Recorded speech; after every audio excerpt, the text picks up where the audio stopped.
All right, cool. So now we're going to go over men. Let's see, how can I erase all of this at once? Let's just undo everything. Cool. All right, men. Here's the graph for men, and I'm going to think of this one on the go as well. For guys, I would say it's almost, let's see. So when something first starts, you have no one interested in it.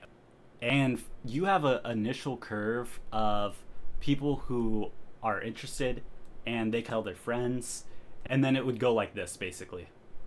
And then there's going to be a drop off, and then there's going to be a revival. So this is the hardest part of any cycle of growth in terms of, let's just say, your YouTube channel, of your niche idea. And this idea of growth is completely independent. You are the one that's mass feeding this idea into the mainstream.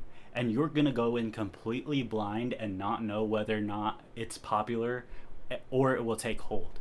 An example is on TikTok or YouTube Shorts or Instagram, your idea is going to get 1,000 views max for maybe even months. An example of this again is Otis. How many videos did he have to post before he got attention? He was posting for years before anyone noticed him.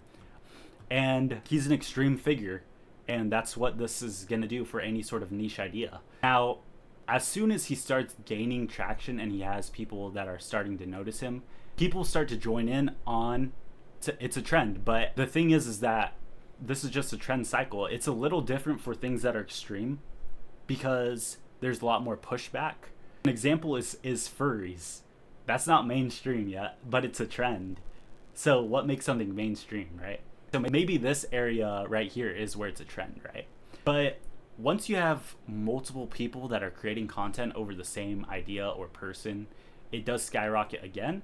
And then right here for men is where there's criticism and also improvement from it, because men are a lot more accepting of ideas that they don't agree with. Now, a comment says furry is mainstream.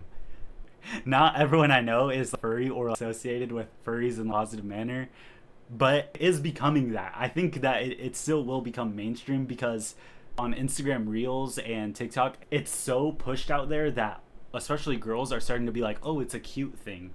It's harmless and cute. So it's becoming because there's so much, it's seen so much, people are becoming sympathetic towards it, and now it's not like some sort of thing that you just make fun of as a meme, right? So for men, this criticism and improvement area, when you judge something online as a man, your pushback against it is minuscule and you're okay with seeing it over and over if you're truly open to that idea. And the algorithm does work against this and for this occasionally. So somebody said Zuck is exposing normies to weird stuff on Instagram Reels. And this is where I'd say the algorithm affects the most as well, because it determines whether or not people are going to be able to block it out of their view. Because YouTube does a good job of this. This is on YouTube, it's actually a lot longer of a timeline for all of this. It's a lot harder to grow on YouTube because people can, when they criticize it on here, they can choose not to see it for a lot longer of a time. But if they're still pushing this idea and people are actually still committed to it, the idea will still eventually gain relevance because of the mass amount of pushing. And once it hits this peak point, people either decide they have enough or it just skyrockets, right? Now, usually because of online drama or gossip or whatever else, people take a stance of, oh, actually the contrarian thing is that this isn't cool. And it causes a decline in it, but it usually never lasts because whoever's in charge of the overall community usually just keeps pushing and until this happens. If you're lucky, it's going to skyrocket. If you're not, it's just going to decrease and then come back in.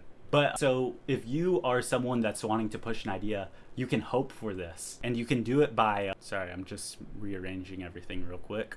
So you can hope and possibly help it by just ignoring all drama. If you ignore drama, people tend to just skim over it or just forget about it. Your favorite influencer, depending on whether or not he made an apology video, either ended up right here or up here. Dream, the Minecraft SMP YouTuber, famously known for his meme face reveal and talking to people he wasn't supposed to on Discord still is way up here, because even though he made an apology video and it made him decrease in popularity, people to this day still watch him, and because he just pushed through with wanting to be a creator, he still ended up on top. Now, if he didn't do a face reveal and he said, oh, I don't want to associate myself with that community, and he just kept making Minecraft YouTube videos, it would have been better for him. He would have just stayed up and on the popular side of things. Now, he wouldn't have been talked about as much in mainstream culture, but he would have maintained enough relevancy to be as popular as he was pre-face reveal to all his fans, because they are swayable in that way. And that's not a bad thing. That just means that they, like, we as people are marketable, and you should be happy with that when you're aware of it. If you're not aware of it and people aren't open about it, then you should be mad about it.